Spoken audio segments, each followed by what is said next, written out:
Bonjour, aujourd'hui nous allons parler du passage du torseur de cohésion à la matrice des contraintes. Donc pour obtenir la matrice des contraintes, on connaît le torseur de cohésion au point K. K est un point de la ligne moyenne, distant de petit x du point O, origine. On remarque que le repère local est confondu avec le repère global, donc on peut exprimer directement le torseur de cohésion comme ceci: nty tz, mt mfy mfz. Ces 6 variables sont des fonctions de x dans la section SK, c'est-à-dire perpendiculaire au point K. Je vous l'ai dessiné ici. Vous avez le point K au centre et je considère un point MI de coordonnées YI et ZI. PI est le projeté orthogonal de MI sur KY et QI le projeté orthogonal de MI sur KZ. Le torseur de cohésion est valable en n'importe quel point de SK, alors que notre matrice de contrainte ne sera valable qu'en un seul point, MI. Donc il va falloir la déterminer.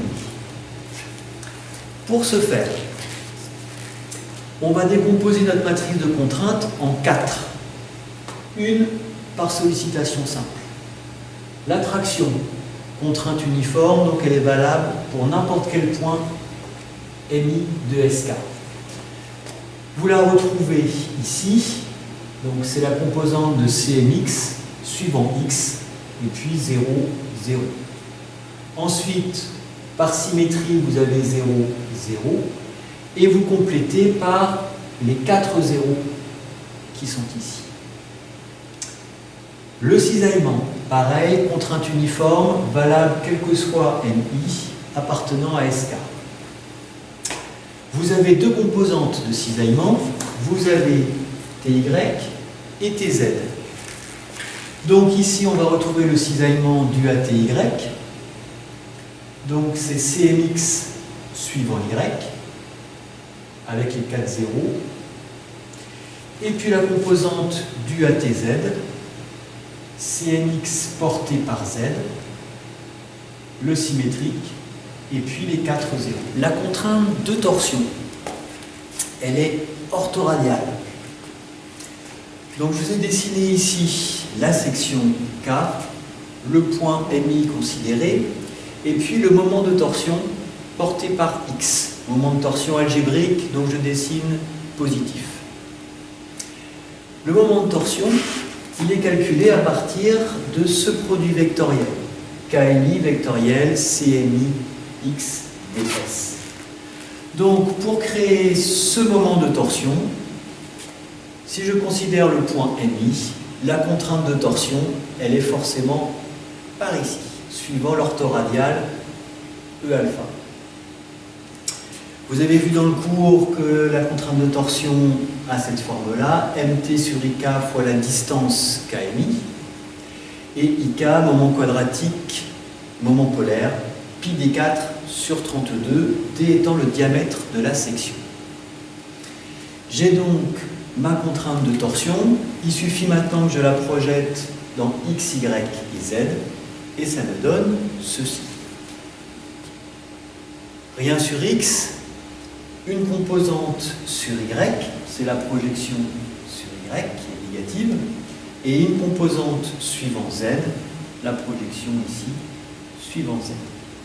Et avec le symétrique, et on retrouve toujours nos 4 zéros. Dernière sollicitation simple, la flexion.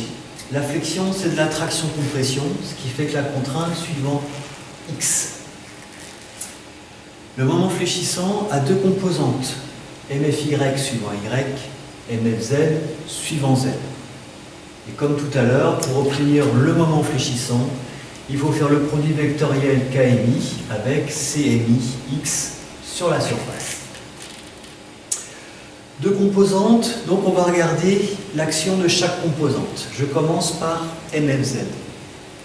Je vous ai dessiné ici l'arbre. La ligne moyenne, x, qui va supporter la contrainte de flexion. Le moment fléchissant est porté par Z, MFZ. Et donc je vais regarder ce qui se passe sur l'altitude Y. Alors sur Y, on s'aperçoit que le point K et QI sont confondus, alors que les points PI et MI sont confondus à l'altitude YI.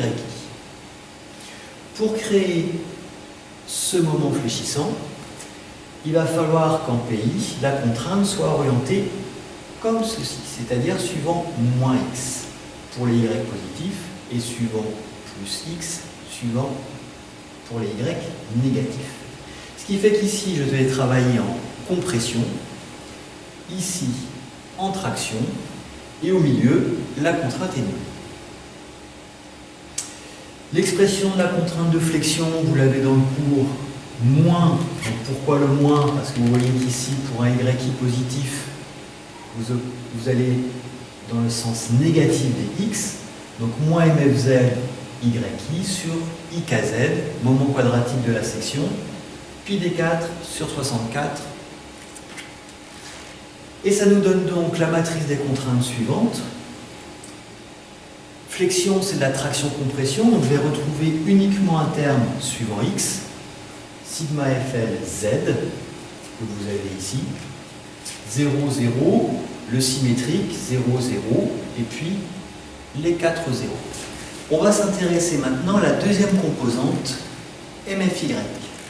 Même dessin que tout à l'heure, vous avez l'arbre, la contrainte de flexion portée par X, la ligne moyenne de la poutre. Le moment fléchissant MFY est porté par Y, donc j'ai fait le Y vers nous, et pour avoir un repère orthonormé direct, le Z est vers le bas.